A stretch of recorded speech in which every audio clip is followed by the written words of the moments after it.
Hi, I am advocate Suresh और इस video में हम बात करने वाले हैं एआईबी एग्ज़ाम प्रेपरेशन स्ट्रेटजी के बारे में। जिन कैंडिडेट्स का एग्ज़ाम अब तक प्रिपेयर नहीं हुआ है क्योंकि हार्डली अभी उनके पास 7 डेज़ का टाइम बच गया है और इतने कम टाइम में वो क्या स्ट्रेटजी अपनाएं कि जो एआईबी का एग्ज़ाम है वो फर्स्ट अटैम्प्ट में ही क्लियर कर लें।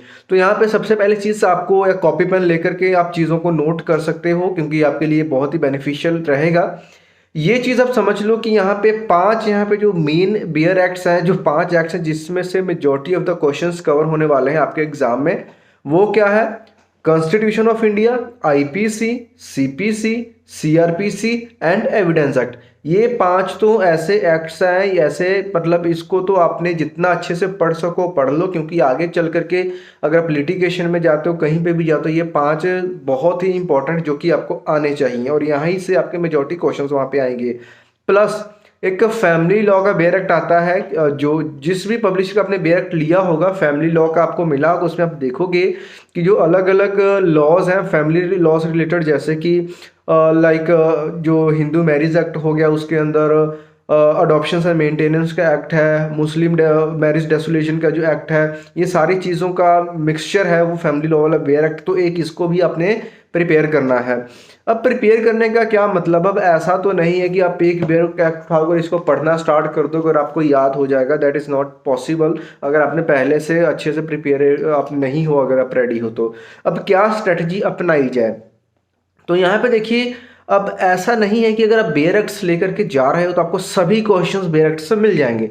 हार्डली 15 to 20 क्वेश्चंस आपको ऐसे मिलेंगे जो कि सेक्शंस से रिलेटेड होंगे, जो कि आपने अपने बेयर एक्ट के इंडेक्स से या बेयर एक्ट को खोल करके आप उसको सॉल्व कर लोगे। लेकिन स्टिल आपको यहाँ पर 40 मार्क्स चाहिए इसको क्लियर करने के लिए। अगर आप जनरल कैटेगरी से बिलोंग करते हो, अगर एससी से हो, देन आपको 35 मार्क्स चाहिए। तो यहाँ पे हम लेकर चलते हैं, आपको 20 मार्क्स अभी और लाने हैं अगर सेक्शंस को छोड़ भी दें। अब ऐसा भी नहीं है कि 20 क्वेश्चंस मतलब पुट किए गए हैं, क्योंकि यहाँ पर तकरीबन 22 से 23 एक्ट्स से क्वेश्चंस आने वाले हैं कि सभी आप कैरी कर लोगे।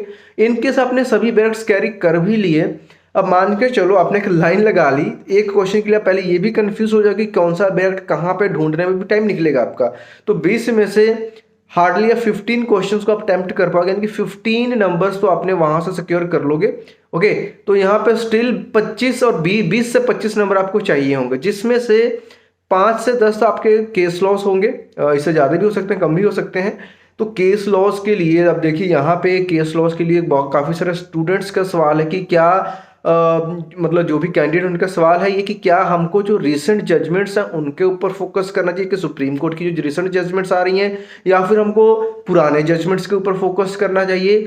तो इसके लिए मैं आपको बताता हूँ, सभी के ऊपर फोकस करना ये भी आपके लिए पॉसिबल नहीं होगा इतने कम टाइम में। लेकिन आपने क्या करना है, जो रिमार्केबल जो लैंडमार्क केसेस हैं, जो जैसे कि बेरूबरी केस हो गया, एमसी मेहता वाला हो गया, गोलकनाथ वाला हो गया, Kedarnath versus state of Bihar हो गया, ऐसे जो फेमस केसेस हैं इनको आपने अच्छे से एक बार गो थ्रू हो लेना है। क्योंकि अगर 10 केसेस आ रहे हैं, 10 में से आप ये मान कर चलो 4 से 6 केसेस जो पुराने लैंडमार्क केसेस वहीं से कवर हो जाएंगे। अब ऐसी स्टडी आप ये बना करके मत चलो कि आपने सभी को सॉल्व करना है।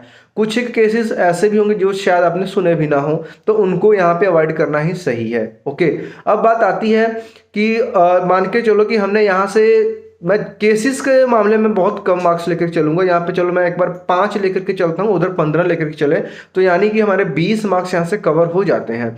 उसके बाद में आपको और कैसे क्वेश्चंस मिलेंगे, आपको कुछ एक 2-3 क्वेश्चंस ऐसे मिलेंगे जिसमें ये पूछा रहेगा कि जो हिंदू मैरिज एक्ट है ये कब इनफोर्स हुआ, कब इनेक्टमेंट हुई, इस तरह के क्वेश्चंस होंगे। किसी भी एक्ट से रिलेटेड पूछा जा सकता है, जैसे कि कोई भी बेयर एक्ट ले लो, कॉन्ट्रैक्ट एक्ट है, ये कब बना था उसके बारे में आपसे पूछा जा सकता है। तो ये भी बेयर एक्ट से इजीली आपका जो फर्स्ट सेक्शन में ये रहेगा या फिर इंडेक्स के बाहर आप देखोगे तो वहां पे भी आपको पता चल जाएगा। तो ये क्वेश्चंस आपके 100% आप कवर कर लोगे, तो 3 मार्क्स आपको यहाँ से मिल जाएंगे। इसके अलावा कुछ जनरल नॉलेज के बेस्ड क्वेश्चंस रहेंगे जो कि रिलेटेड टू क्या होंगे, लॉ से रिलेटेड रहेंगे, जिनको पढ़ने के बाद जिन स्टूडेंट्स ने लॉ क्लियर करना है, तो मेरा ये मानना है कि वो क्वेश्चंस 5-7 क्वेश्चंस तो ऐसे रहेंगे जो आपको 100% वो आते ही होंगे।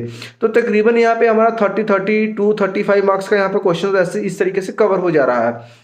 इसके बाद में अब बात आती है कि जो इसके अलावा जो हमारे क्वेश्चंस रहेंगे, जो बाकी के जो एक्ट्स हैं, क्योंकि मैंने यहाँ पर 23 की बात करी, मैंने सिर्फ मेजर यहाँ पे 6 बताए, 6 के बिना भी हमारे पे काफ़ी सारे एक्ट्स बच जाते हैं। उनमें से क्वेश्चंस रहेंगे जैसे कि साइबर लॉ से रिलेटेड आपके क्वेश्चंस आने ही आने, तो साइबर लॉ को आप पढ़ सकते हो, साइबर लॉ के बारे में वैसे भी आपको पता होता है, तो साइबर लॉ से क्वेश्चंस आ सकते हैं, ट्रांसफर ऑफ प्रॉपर्टी से क्वेश्चंस आ सकते हैं, इसके अलावा और भी जो एक्ट्स हैं उनसे क्वेश्चंस आ सकते हैं। तो उसके लिए क्या करना है, आप बेयर्स को देख सकते हो। कई बार ये है कि जो क्वेश्चंस होंगे उसमें सेक्शन से एक्ट्स की बात नहीं करी गई होगी, उसमें क्या रहता है कि कोई पर्टिकुलर आपको एक चैप्टर का नाम दे दिया जाता है और आपसे यह पूछ लिया जाता है कि इस चैप्टर में किस चीज़ के बारे में बात की गई है। कई बार ऐसे क्वेश्चन भी पूछ लिए जाते हैं कि अगर मैं बात करता हूं कि कोई भी का आप एक्ट ले लो कि ट्रांसफर ऑफ प्रॉपर्टी एक्ट है, तो उसमें टोटल कितने चैप्टर्स और कितने सेक्शंस, इस तरह क्वेश्चन भी आ सकते हैं जिसको आप डायरेक्ट से फाइंड आउट करके आसानी से अपना जवाब दे सकते हो। अब उसके बाद में कुछ चीज़ें ऐसी आएंगी कि जो हमको 5 मार्क्स अभी सिक्योर करने हैं, वो हम 5 मार्क्स कैसे सिक्योर कर पाएंगे। उसके लिए क्या करना है आपको कि यहाँ पे नेगेटिव मार्किंग नहीं है। कुछ एक चीज़ें जब आप पढ़ोगे, जो आपको आइडियाज़ मिलेंगे, आप उस हिसाब से वहाँ पे आप कर सकते हो। और यहाँ पे जो क्वेश्चंस आएंगे, ये चीज़ अपने ध्यान में समझ लेना, कोई सिंपल क्वेश्चंस नहीं पूछे जाएंगे कि हाँ सेक्शन 302 में क्या है, मर्डर है कि क्या है, ऐसा कुछ भी नहीं पूछा जाएगा, या पनिशमेंट के मर्डर के लिए है। तो कुछ ऐसा पूछ सकते हैं वो कि जो मॉडेस्टी ऑफ वुमेन से रिलेटेड कोई मान लो उन्होंने स्टेटमेंट दे दी, अब आपसे पूछ लेंगे कि ये चीज़ 354 में आता है, 354A में आता है या 509 में आता है, ये सभी रिलेटेड सेक्शंस हैं। तो ये इस तरीके से क्वेश्चन होंगे जिसमें आपको सिलेक्शन करने में बड़ी दिक्कत आएगी। अगर तो ऐसे क्वेश्चन हो कि किसी भी मान लो 302 में उन्होंने पनिशमेंट की बात कर ली, मर्डर की पनिशमेंट की बात कर ली, और उन्होंने हमने को ऑप्शंस दे दी कि किसी में मान करके चलो एक दे दिया 420 का दे दिया सेक्शन का, किसी में हमको 88 IPC पूछ लिया, किसी में कोई भी सेक्शन लगा लो 304A पूछ लिया, तब तो आप इजीली गैस कर पाओगे। लेकिन जो आपको सेक्शंस मिलेंगे वो काफ़ी इस तरीके के होंगे कि जिसमें आप खुद कंफ्यूज हो जाओगे। तो उसके लिए अच्छे से चीज़ को समझना है, फिर जाके अपना आंसर देना है, तब जा करके आप इसको अटेम्प्ट कर पाओगे। और अभी जो आपने तैयारी करनी है वो किस तरीके से करनी है, बेयर एक्ट का जो इंडेक्स है, इंडेक्स से आपने गो थ्रू होना है। अगर इंडेक्सेस आपको पता रहेंगे तभी आप क्वेश्चंस को फाइंड आउट कर पाओगे, अदरवाइज आप नहीं कर पाओगे। तो क्या करना है, 6 जो एक्ट्स वो तो मेन है, इसको तो आपने अच्छे से गो थ्रू होना ही होना है। लेकिन बाकी के भी जो बेयर्स उनके इंडेक्सेस से आपने गो थ्रू होना है। इंडेक्सेस से गो थ्रू होने के बाद जो रिमार्केबल केसेस हैं उनको अपने स्टडी करना है। AIB के जो पिछले क्वेश्चन पेपर्स हैं उसका आपको एक सेट मिल जा रहा है अमेजन से। अभी टाइम भी कम है कि शायद हो सके कि आप तक वो डिलीवर हो भी ना पाए अमेजन में, तो आप अपने जो भी मार्केट में बुक शॉप वहाँ से पता कर लेना। अगर आपको AIB के सॉल्व पेपर्स मिल रहे हैं तो आप उसको ज़रूर से पढ़ें, उसमें से आपके जो केसेस हैं काफ़ी हद तक कवर हो जाएंगे। अगर नहीं पॉसिबल है तो गूगल में सर्च करके जो रिमार्केबल केसेस है आप उनको पढ़ें, उन केसेस को लिस्ट के ऊपर एटलीस्ट 40-50 केसेस को आप प्रिपेयर कर लें, उसमें से आपको 4-5 केस आपके उसमें से कवर हो जाएंगे। तो इस तरीके से अगर आप प्रिपेयर करते हो तो डेफिनेटली फर्स्ट अटेम्प्ट आप एग्जाम को क्लियर कर लोगे।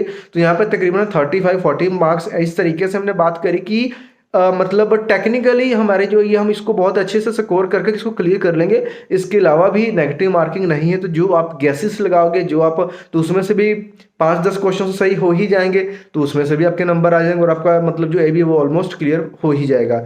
फिर भी कोई डाउट है क्वेश्चन कमेंट करके पूछ सकते हो आप। और वीडियोज़ के लिए आप लॉ से रिलेटेड वीडियोज़ को आप हमें फॉलो कर सकते हैं।